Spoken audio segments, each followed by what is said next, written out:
Just bear with me. Getting over the flu. I may cough a bit. Word to the wise, do not catch this year's flu. It's nasty. Wonder what lab it came out of, because it shares COVID symptoms. So yeah, I don't think that's natural. I think that's by design. Okay, what I have here is the Burstfire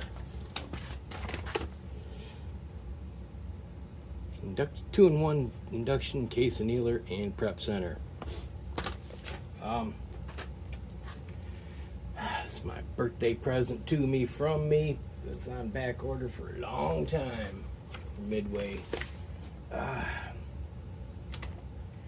Finally got it last month in November. Here's, it's New Year's Day, people.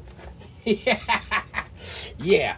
I keep trying to make this, and I got so sick I could barely talk. I could barely function. I could just, oh, it was horrible. Plus, I had teething problems figuring out how to get it to work. Corresponded back and forth, finding out what I was doing wrong, little things, things like that. Okay, your instructions. This site gives you a download link to this, which is, it's a bit lacking. Could be better. And their videos, which they have a setup video, which it was hard to really pick out the little things that mattered. I watched it at least a dozen times, and my tiny little brain didn't pick up certain things that were being said until somebody pointed them out. Or that last watch, it's like, oh wait, did he just say, how did I not pick that up? All these watching. So, and some things I guess needed updating, so they made a new video, and it is much better. In between correspondence and watching that, it really helped figure out what I was doing wrong. Little things, like your gate pedestal here is a big long thumb screw with a lock ring. Where to set, how deep to set your neck in. First video it didn't say, but the second one it says bring this out, put your brass on here. The bottom wrap doesn't really do much in the coil. It's the top three that I didn't have it set up quite right. The next thing is this turret. You got a funnel here that feeds it down in, and this guides it onto the pedestal. Well, the smallest hole, 223, will fit in the smallest hole. That's not the right hole. You got to go up to the next one. Goldilocks, too big, too small, just right. Problem is, when it's coming through here, it will, the rim of the case will catch this, and it will start to spiral slowly. And if the hole's too small, it will get down there too late to catch the whole annealing cycle. So you get unannealed brass. Some makes it, some doesn't. It's a mess. You gotta get the right size hole, and it's basically the next size up from what you think you're gonna need in a lot of cases. I think it depends, but if it's sitting there doing this, go to the next hole. Now, material choices, pretty good. Construction seems pretty good. It's not a lot of plastic. It's mostly steel and aluminum. Now, at this price, you get case feeding, which nothing else, high or low, really has it until you go really high, or pay to upgrade. Pay a lot to upgrade. Now, these feed wheels, They're nowhere near heat source or anything. Not that these things get hot. These are anodized aluminum. You get the standard and the Magnum. This won't go to like 50 VMG. I don't know if they have that on offer, a wheel. For the torch, they have one for it. I don't know if they're going to have the option for that, hopefully. I haven't seen it on their site. Now, if you put the code in, they will ship you a free, I think you got to pay shipping though. It's a short case feed ramp. Like blackout and stuff, you need this. This is anodized aluminum. It's magnetic. Goes right in here. Because without that, blackout will do one of three things. It will get caught this way. It will go in properly, flip down, or I've seen it. I had experienced it going neck first. So you want this if you've got short cases. Now, I found it on Amazon before I found out you can get it from the company by putting in the code and all that. I think you probably got to pay like $5 shipping. It's $8 on Amazon. Didn't cost me any shipping. But yeah, it's aluminum. It's cheap, and you need it for short cases. Now, plastic parts, this feed funnel, which, once it turns, it drops down, feeds it down into your coil, and this turret, which feeds it on the pedestal, those are plastic. But these coils don't get hot, and it's liquid cooled, so it's not a problem. Other than that, switches and knobs and your display screen, that's that's your plastic bits. Not too bad. Oh, and this coolant reservoir, which is my biggest gripe with this unit. And they said they're looking for a replacement that they can get, enough of, because this has a molded hinge and there's no seal around the top, so if you move it around, bump it, it can leak. I just did the mod. They just put out a mod video on it today, so I did the mod. The out one, you drill it to an 1/8 inch both ends, because it could create too much pressure and blow the seals in the coolant pump. So it's got some teething issues, but for the most part, it seems like a nice unit. Now, if those seals blow, there are drain holes in the bottom of the unit, so you'll see the water, or whatever you use for coolant. It says do not use auto coolant. Use distilled water. I'm using welding coolant, which I'm using a mix of both, but don't use automotive coolant because of the additives. It'll screw things up, I guess. But yeah, it won't pool in the unit. It will leak underneath, and you go, I got a leak. Okay. Which is a smart, design thing. Now, let me get back on track here. Right, okay. Case prep. You've got a 2x3. It's a 6-position case prep center.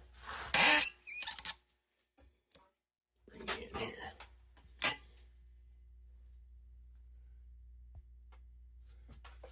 Ooh, excuse me. I haven't got it yet. I'm gonna order. They have a shavings catch tray that fits on here, fits around these. It's magnetic. It's about $30, I think. But I'll probably get that too. Just to keep things a little neater. This, for your induction heater, you can turn on or off the actual annealer circuit, so you can, flow your fluid, get the air bubbles out, or make sure everything's feeding correctly, or you got things set up.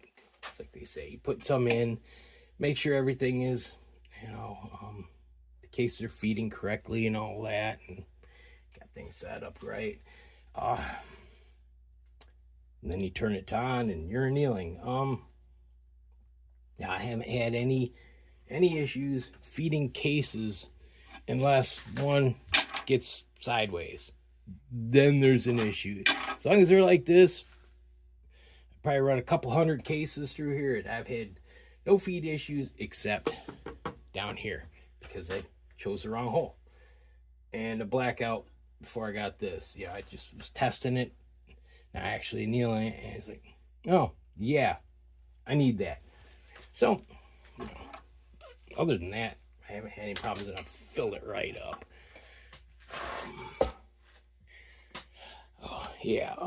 Let's see. You got your induction switch. This is a knob you twiddle to adjust your annealing cycle. And now you've got the annealer and the case prep center, but you have to make a choice. You can only use one at a time. You're either prepping, you're off, or you're annealing. You trade real estate on your bench. Well, this is like 16 inches tall, so you get that height. For, a smaller footprint for 2 units built in one, or take up the real estate and be able to do both at the same time.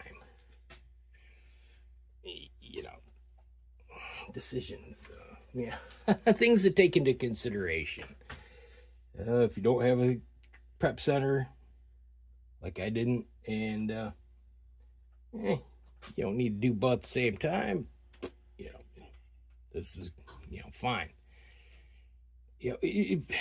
Anything else at this price point, you're hand feeding your brass, so that wouldn't even be a consideration, doing both at the same time. Or this has a brass feed. Yeah, it would be nice, but it would kind of maybe run into some issues. But yeah, that's things to take in consideration. Now, the thing is price. These are about $600, which, when you think about it, case prep center, cheapest one I can find is the Lyman, and it's like $130, I think. So you deduct that from the cost of the unit, financial mental gymnastics to feed the hobby. And now you get about $475 or so into the induction annealer, which starts to make sense. And at that price, you're talking an Annie, and you're hand feeding everything, and it just, it looks like a car audio amplifier laying on the desk with a coil.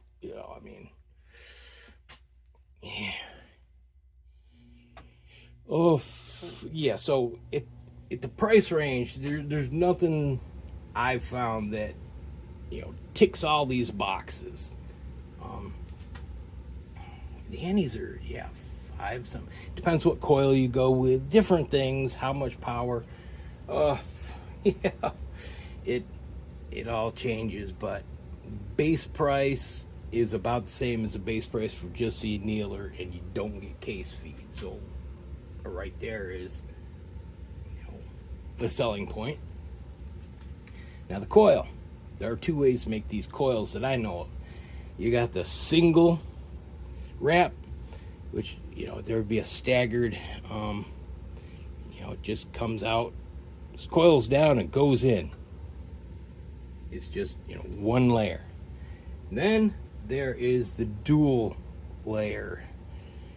What does it? Coils, then it coils back around itself, so there's an inner and outer layer. So it comes in, coils down, coils back up, and goes out, both of them, the top.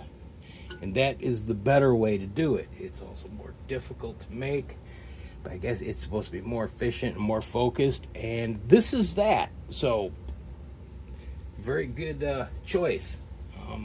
They went with the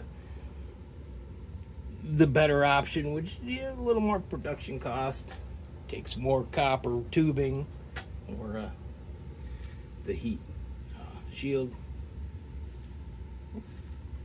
and it's more difficult to make them. So cool. Let's see. Get back on track here. Okay, now gripes. Very, very few. Cooler reservoir, which he said they're actively looking for a replacement, because molded hinge, not good. These things, they crack. We know that. Nails. There's no seal here. You move it around and you can slop it, leak. You know, it's not great. Other than that, it's fine. If they would put, decent hinge and a seal here, it'd be fine. Now they just today put out a mod for this, because the out, which it flows back into the reservoir out of the unit, the hole's too small and it creates too much pressure and blows the seals in the pump. So it's basically stepping up till you hit 1/8 of an inch. There's a little hole here. You only want to go through the first layer, so you want to do it by hand if you can. Drill that out, and then you drill the end here out to 1/8 inch, because they found it's way too small. And it flows a lot more coolant now, so it probably stay cooler. But yeah, that molded hinge, it's already changing colors. It hasn't been opened that many times. That's going to be biggest knock against this whole thing. It's not a deal breaker, but it is a concern. The rest are just nitpicky things, and there's only a couple, maybe. So, not bad. Yeah, this is a turnkey, pay your money, get it, warranty. Very little assembly required is plugging these two hoses in, plugging the cord in the back of the unit, populating your prep center. If you need to change this, if you need to put this on in place, that's it. That's a set. That's like full assembly. Out of the box, you plug these two hoses in, plug the cord in the back, and a minute. Not too bad, versus I always thought about building one, because that was the only thing you could do, a generic machine, generic. Get the parts, figure out how to wire it up, how to program it, your everything, assembly, part sourcer, troubleshooter. Things go wrong, you gotta hope that the different companies are still in business and warranty them. D. McBrock built his own, and he ran into all kinds of issues with all that. Parts burning, unhelpful companies, just, yeah. Like, I'll pay a little more, just get something that should work. I don't have to do all that and waste my brain trying to figure it all out, Probably let the factory smoke out by the end of the process. All right, let's see. Now, my other, it's kind of somebody's oversight, I think. Your voltage switch here. The screen's printing has 115 on top, 230, but the switch inside is labeled with voltages, and they're opposite, and that is a concern. It comes set for 115. You get the little tab, and it's pulled down to 230, but it says 115, which lines up here. But most people are going to think, well, wherever I pull that to is a setting. And if you happen to live in a country that runs on 230 volts, it's set at 115. You can fry the unit, and that is not covered under warranty. So changing that screen printing might be a wise decision. Making a note somewhere, you know, that you can't miss. But yeah, it's just one of those things that bugs me. And so far, not a whole lot. Like I said, this is the real concern. It's got coolant fans, venting, and all that good stuff. Rubber feet on the bottom. Thing weighs about 20 pounds or so. Coolant, on the side it says distilled water. Welding coolant is in their first video, or a mix. No auto coolant because the additives will mess it up. Little things like that. Things to be aware of.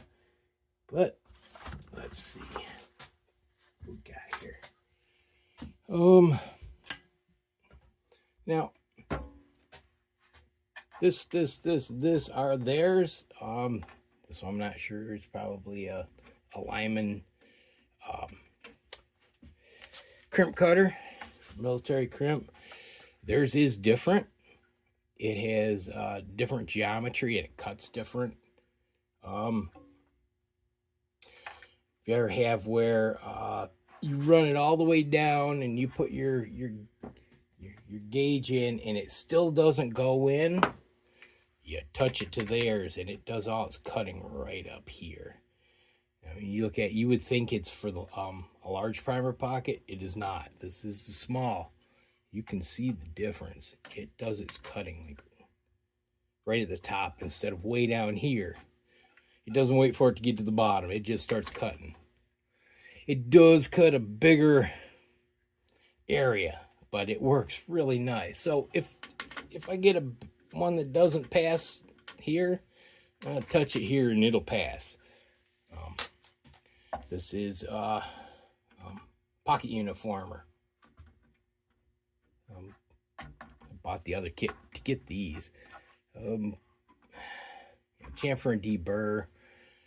I tend not to use this. I like the hand crank, the Lyman station, because I can count revolutions and get that consistency that way. And I just put our CBS small neck brush in there for now. 223. But yeah, I mean, 6 stations is nice. I only just thought, put both of these in here.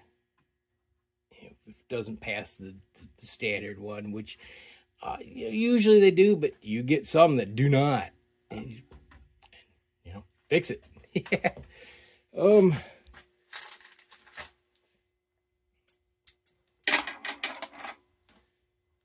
Turn it. Yeah, that's off. But show you here. Now this is as fast as it runs right here. I've got the annealer turned off. It's probably a few seconds. I guess there is a pause built in, and they have a mod video on how to take that out. I think it's mechanical. I don't remember exactly. You can shorten up the annealing cycle, but you know, you can save what, half second a case, something like that. Not a big deal to me. Let me think. Going somewhere with this. Oh yeah. All right. You watch the feed wheel and how fast the pedestal moves.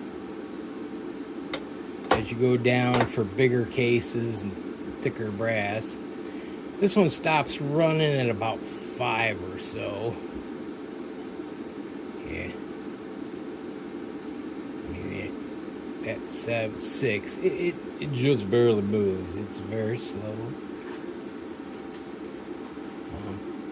It's a long cycle, but it does cycle eventually. We're talking probably 50 BMG stuff here. Not 0. It's supposed to not do anything really. There you go.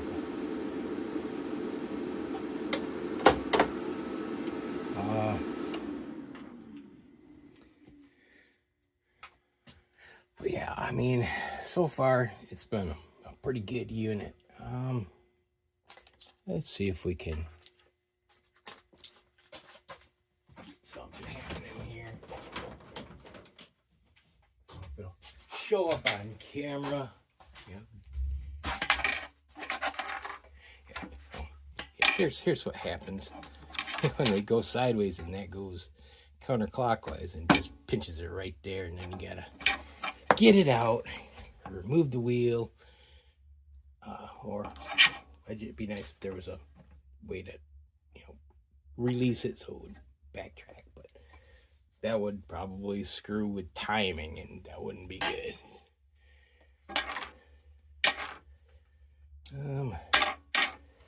See if I can get this in here,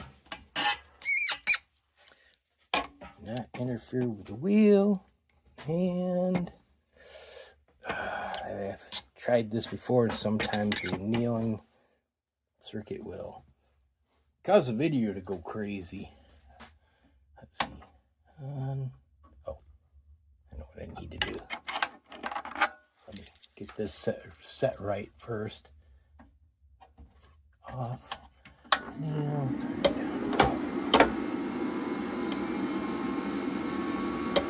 I don't know if anything's changed. 77 was giving a faint glow, but hopefully it will show up on camera. Yeah, there's LEDs underneath.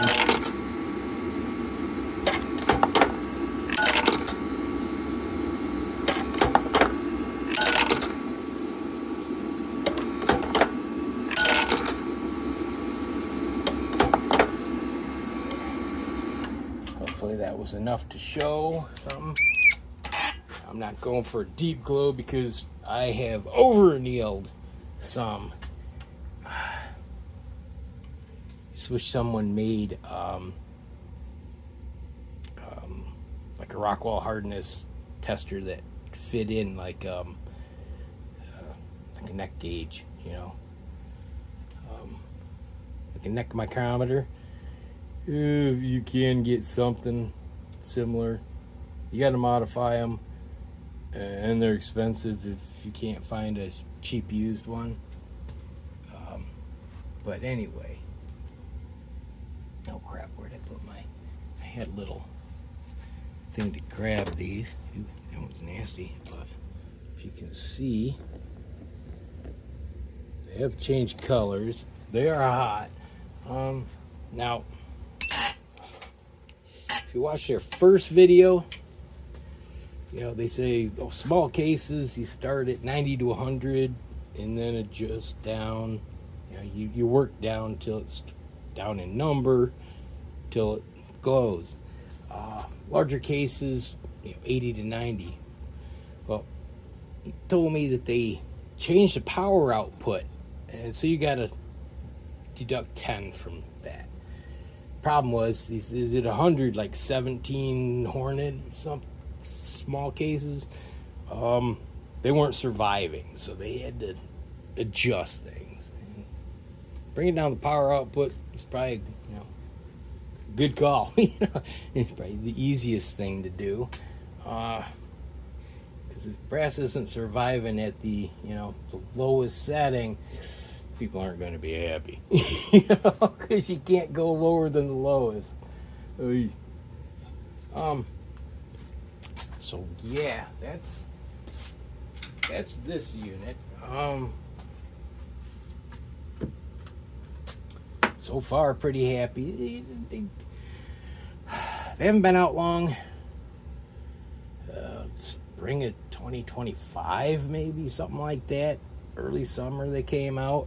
So they do have some teething issues. Like I said, the reservoir. They're saying to modify the this out port for more flow, so you don't blow seals. Hopefully they will get a replacement for this soon. Source something good and durable. But yeah, I've got very little to complain about this thing. Complaints, coolant reservoir. Nitpicks, not much. Let me kind of revisit this though. About a year ago, I bought this case prep kit. Comes with their handles. You know, they open up just like the Lyman's. They're a little shorter, a little smaller in diameter. But, you know, it's all the same threads. These are the small primer pocket gauges. And if you've got arthritis, this is worth the price of admission. Or you get these and, you know, use your other handles. But yeah, instead of like the ballistic tools, you know, they're small, really small. It's holding on to this, you know, versus this. I will take this. Makes Mr. Arthritis happy. Oh, that mean old man.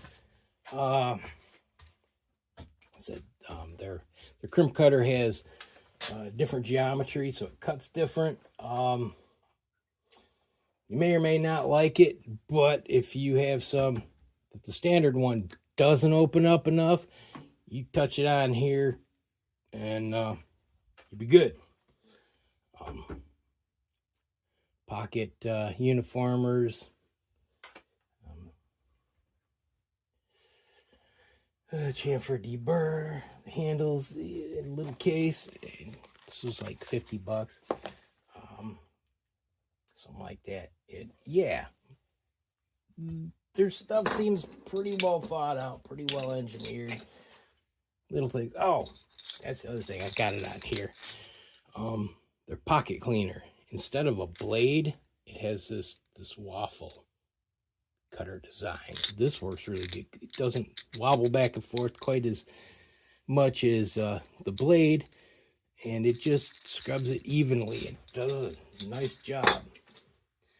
It's starting to sound like a shill ad, but I mean, this is all out of my pocket. You know, got this about a year ago. Got this finally almost 2 months, but I waited for months on back order. And so far pretty happy. Not much to complain about. So got $600 or so, burn a hole in your pocket. You want an induction annealer with a case prep center, you know, 6th position. This may be the unit for you, because like I said, case feed, Annie, not gonna get it. And that's kind of in this price range, just the annealer. After that, you're stepping up to an amp. Now, if you want case feeding for an amp, that's extra, and it's some convoluted system that looks finicky. And then you jump way up. Oh, I can't even remember the name of the company, but it's got a hopper and all kinds of stuff, and it's about $2,000 or more. And yeah, ain't nobody got money for that.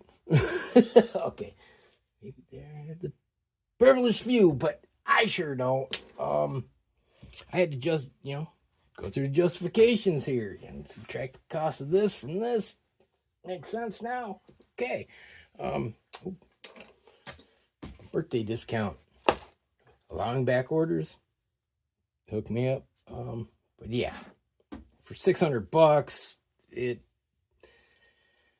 makes a whole lot more sense. And doesn't hurt the wallet quite as bad. No, you're not going to get Aztec mode. I'm sure that's patented and, all that. But you start high and you work down until you hit what, the glow you're looking for. You don't want too much glow, though. I had it too far in, a little bit too far in, a little too much glow, and I accidentally stuck it in my sizing die. And then when I had to, use a tubing cutter to cut out the expander ball, it took almost no pressure with a pair of pliers to just crush, below the shoulder. It was over annealed, and it didn't take a lot. The glow that I saw, I think that was too much, and it surely was. And like I said, I had it up in a little too far, so it was down in here, annealing it more. I'm adjusting that, Eventually I'll figure out what really works best, but, said, if only someone made purpose-built, neck hardness. You would think somebody would by now. All the annealing's been going on for all these decades. You would think someone would make kind of like a, an internal neck micrometer kind of idea with a round anvil and Rockwell hardness or one of the others, and so we could, test, just really know what we're getting. There is a solution, but it needs modification, like I said, and getting one for a reasonable price is good luck. I don't even remember what they're called. I think they're for testing the hardness of metal sheet and different things. But, this has probably gotten way out of hand. 38 minutes. Whew. Okay, well, before I get rambling, I'll leave you with that. Have a good one. God bless. See ya.